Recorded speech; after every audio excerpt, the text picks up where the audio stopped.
Hi guys, let's get more news about Warriors, but first don't forget to subscribe and leave your like. Draymond Green's All-Star Game hate tripped by Oscar Robertson. Draymond Green has been making waves throughout All-Star Weekend, taking every opportunity to criticize the NBA's revamped format for the All-Star Game while serving as an analyst for NBA on TNT. However, it appears that Hall of Famer Oscar Robertson had heard enough, as he didn't hold back in calling out the Golden State Warriors forward during an appearance on SiriusXM during All-Star Media Day. Green criticized the current NBA style, calling it boring and lacking depth since it revolves around speed and three-point shooting. His remarks echo a broader debate about the league's reliance on three-pointers, a topic that has drawn increasing scrutiny in recent years. Robertson took a jab at Green's role on the court, dismissing him as little more than a facilitator for Stephen Curry. Draymond says, "So much who cares what Draymond says, it doesn't mean anything on. A guy can say this, one guy can say that. People either like the game or they don't. I think people enjoy the game, especially if their team can win," said Robertson. Robertson didn't hesitate to share his candid thoughts on Green, though he didn't seem particularly upset. It was clear he had little patience for the negativity Green has been projecting. It might be boring to him because if he doesn't pass the ball to Stephen Curry, what is he doing? Not to single that out because he knows how to play basketball, but he's passing the ball to Curry more than anyone I've ever seen in basketball. It might be boring to him at times because of what he's doing. It might be boring when he's out there. He's not shooting a lot, he's not guarding a lot, so it's boring, he continued. Fans have strongly connected with this perspective, especially given Green's ongoing critical remarks throughout All-Star Weekend. Many are calling for a more positive atmosphere, and Robertson's comments appear to reflect their frustrations.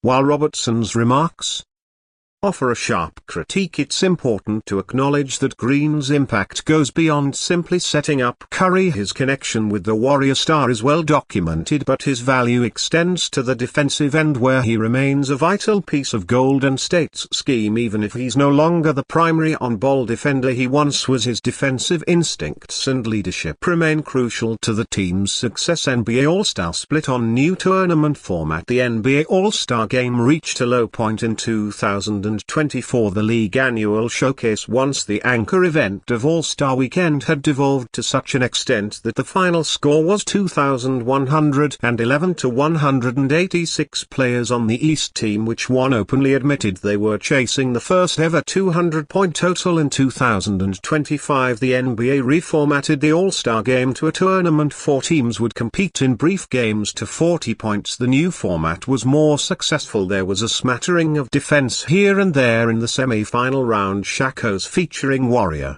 superstar Stephen Curry narrowly beat Can Dace's Rising Stars 42-35 in a game where the outcome was briefly in doubt. The other semi-final between Chuck's Global Stars and Kenny's Young Stars was less competitive but still relatively close. Chuck's team 141-32 in the final, Shaq's team Chuck's team 41-25 in a wholly uncompetitive contest. So did the new structure work? The format was cool, said Jason Tatum, a member of Shaq's team. The toughest part was that they stopped the game to do the presentation while we were kind of halfway through it. We were sitting down for 20 minutes. Whatever it was tough to get back into the game, but I thought it was good. Milwaukee Bucks star Giannis Onormo, who dressed out for the Global Stars but did not participate in either of their games, endorsed a United States versus World competition, the US versus the World. That would be an exciting format. Oh, now said, I feel like that would make people play hard. Hopefully we can get it back. I wasn't there, but get it back to where it was. I remember there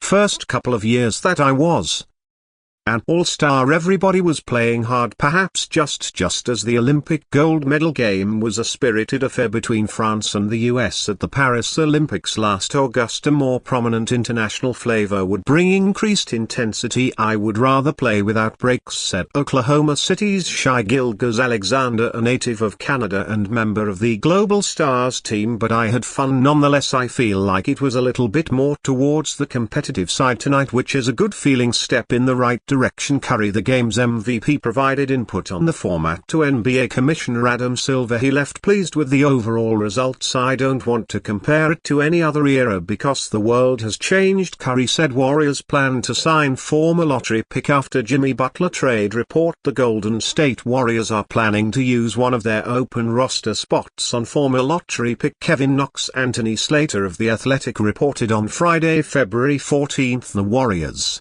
intend to sign Kevin Knox into one of their vacant roster spots out of the All-Star break. Per source's 10-day contract, Knox is averaging 19.1 7.3 rebounds in Santa Cruz. The organization has been high on him back to summer league. An extra big scoring wing, Slater wrote. The Warriors roster dipped to 11 after trading away 4 players: Andrew Wiggins, Kyle Anderson, Dennis Schroeder and Lindy Waters, 3 in the Jimmy Butler trade. Warriors post-trade plan: they quickly converted Quinten Post's two-way contract into a standard one to get their roster to 12. They have until February 20 to get it to 14 players on standard contracts. The Warriors are currently $1.3 million under the first apron hard cap. Perhaps the plan is to sign Knox and another free agent to a couple of 10-day contracts to create extra wiggle room for the Warriors to sign them if they impress, or other players in the buyout market for rest of the season contracts. In March, Post's promotion also created a vacancy in one of their 3 two-way slots. Currently,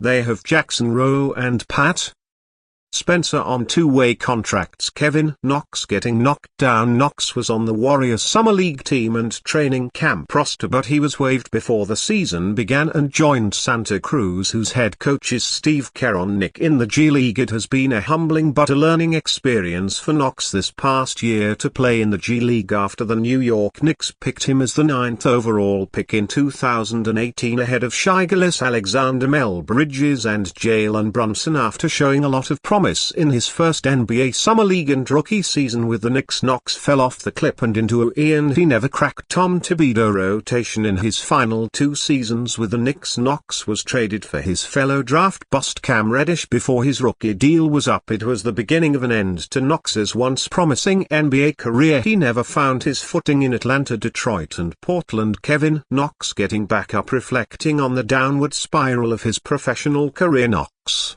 blamed himself in an interview with NBC Sports Bay Area on January 30. It's a mixture of a lot of things, Knox told NBC Sports Bay Area. Personally, I'd say it's my fault being down here. A lot of guys don't take the blame for situations like this, but for me personally, I take the blame for a lot of stuff. If I perform better and play better up top, I won't be here. Being down here, I don't really take it as a demotion or anything. I take it as you come down here to learn, and learn under a great system, work on things you need to work on. His hard work to get his way back into the NBA is starting to pay off, with the Warriors expected to give him a new lease on life. And you fan, what do you think of Kevin Knox's situation? Leave your opinion in the comments.